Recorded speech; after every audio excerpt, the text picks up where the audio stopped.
Sino ang tanyag na apostol na nagsulat ng maraming sulat sa New Testament? B. Pablo. Ano ang unang libro sa New Testament? A. Mateo. Sino ang lumakad sa tubig bilang bahagi ng kanyang ministeryo? A. Pedro. Ano ang huling aklat sa New Testament?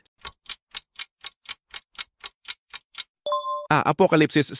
Sino-sino ang mga kapatid na anak ni Zebedeo na sina Santiago at B. Juan? Anong araw ipinagdiriwang sa pagninilay-nilay sa pinagpasimunuan ni Jesus? A. Biyernes Santo. Sino ang bihasang manggagawa sa tanso na naging tagasunod ni Jesus? A. Mateo. Saan isinilang si Jesus ayon sa kwento sa Ebanghelyo ni Mateo? A. Bethlehem. Ano ang pangalan ng tahanan ng Diyos ayon sa Ebanghelyo ni Juan? C. Templo ng Jerusalem. Isang halimbawa ng pagsunod kay Jesus sa mga tao sa New Testament ay sina?